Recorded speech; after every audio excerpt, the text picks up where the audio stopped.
Nagsimula ang movie kung saan ay ipinakita ang mag-asawang matanda na bumibiyahe habang sakay ng kanilang kotse, pagkatapos ay bigla silang binusinahan ng isang nakakatakot na truck at inovertaken sila nito, pagkatapos ay nakita nila na may itinatapong patay ang driver ng truck, kaya tinulinan ng matanda ang kanilang kotse upang hindi sila makita nito, ngunit bigla na namang lumitaw ang nakakatakot na truck na halos banggain na sila nito. Pagkatapos ay bumalik sila upang tingnan ang basurahan na pinagtapunan ng driver ng truck, kung saan ay nakita nila na puno pala ng mga patay na tao ang loob nito, ngunit isang documentary video lang pala iyon sa YouTube, kung saan ay ipinakita ang urban legend ng The Creeper. Ang Creeper ay nabubuhay tuwing ika-23 taon upang pumatay sa loob ng 23 araw, at pagkatapos ay mawawala ulit ito, pagkatapos ay ipinakita si Chase na nanonood ng The Creeper sa kanyang cellphone, at pupunta sila ng kanyang girlfriend na si Lane sa Halloween party sa South kung saan naninirahan ang Creeper. Sinabi ni Lane na isang kwentong bayan lang ang Creeper, ngunit iginiit ni Chase na totoo talaga ito. Pagkatapos ay biglang bumaba si Lane at nagpunta sa kakahuyan upang sumuka.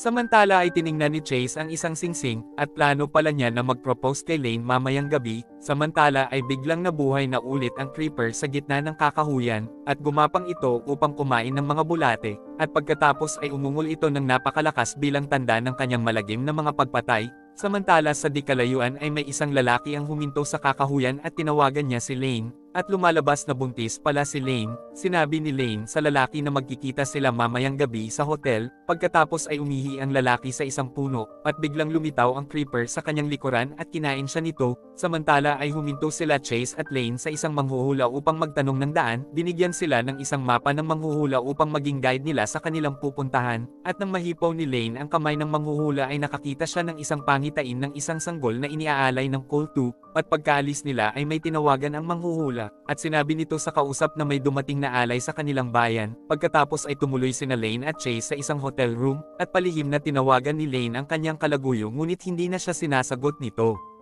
Pagkatapos ay pumunta na sila sa Halloween party, at sinabi ng announcer na nabuhay ng mag-uli ang Creeper habang tinitingnan nilang lahat si Lane, at biglang may isang lalaki ang nagkunwaring may umatake sa kanya upang matakot niya ang lahat ng mga tao doon. Samantala ay inihahanda na ng Creeper ang kanyang truck at ang kanyang mga sandata upang pumatay sa Halloween party. Isang lalaki ang nagsisigarilyo sa labas at bigla siyang isinabot ng Creeper sa isang hook, at pagkatapos ay tinira niya ito ng shuriken ng ilang ulit sa katawan. Samantala ay nabunot ng manghuhula sina Chase at Lane upang pumasok sa escape room, at pagkatapos ay pinapirma sila ng isang producer para sa isang kontrata, at sumakay na sila sa isang van at sisto ang kanilang driver, at makikitang umalis na din ang truck ng Creeper. Samantala ay nakarating na sila Lane at ang production team sa isang lumang sementeryo, at sinabi ni Stu na kailangang pumunta nila Lane sa escape room.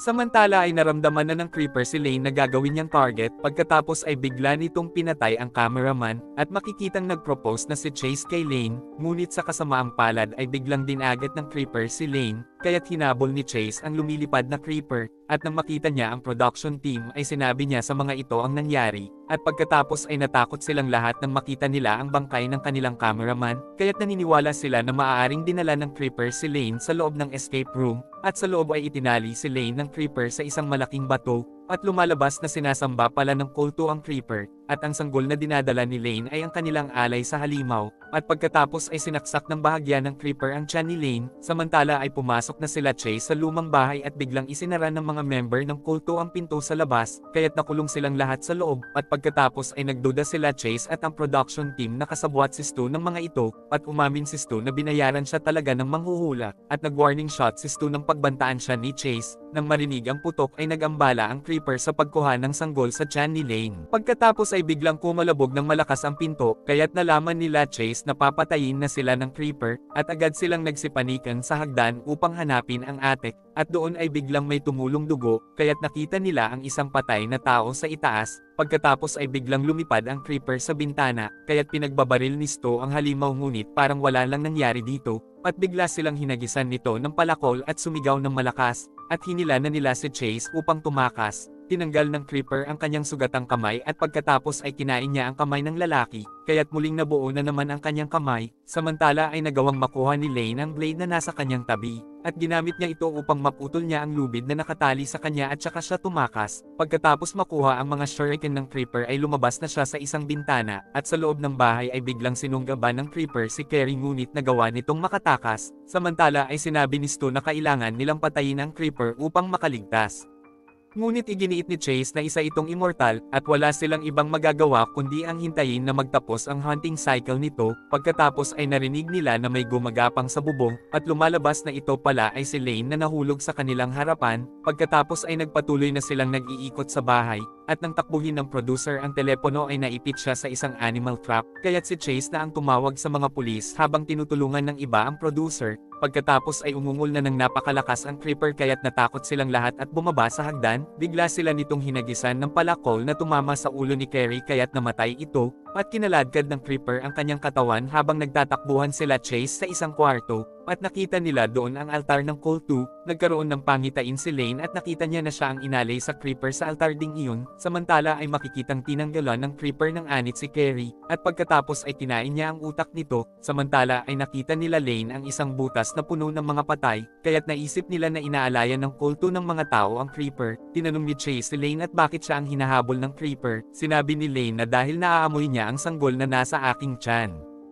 At pagkatapos ay ginamit nilang pain si Lane upang mapatay nila ang creeper, at pumanik na sila Stu at ang producer sa hagdan, at pinagsusuntok ng creeper si Stu, ngunit nasaksak siya ni Stu sa likod kaya't nagawa nitong makatakas. Pagkatapos ay hinagisan nito ng blade ang producer kaya't bumaon ito sa dingding, sinundan ng creeper si Stu at nakita nito si Lane sa ibaba at hinayaan ni Lane na buhatin siya nito, at bigla niyang sinaksak ito ng shuriken sa tenga, at pagkatapos ay hinagisan niya ito ng shuriken sa mga mata, at sa itaas ay ibinagsak nila Chase ang malaking sibat sa creeper, kaya't agad na namatay ito, at namatay din si Stu dahil nahulog ito ng magliparan ang mga uwak, at nang mag-alisan na ang mga uwak ay wala nang makikitang kahit anong bakas ng creeper doon, at pagkatapos ay nagdatingan na ang mga pulis at ni-rescue nila si Chase at Lane, at sa huli ay muli na namang nabuhay ang creeper, ibig sabihin na hindi pa natatapos ang kanyang hunting season. At dito na po nagtatapos ang ating movie. Mag-subscribe ka na po Lods para sa magagandang mga movie na katulad nito. Maraming salamat po sa iyong panunood at pagsuporta. Ingat po palagi Lods. God bless.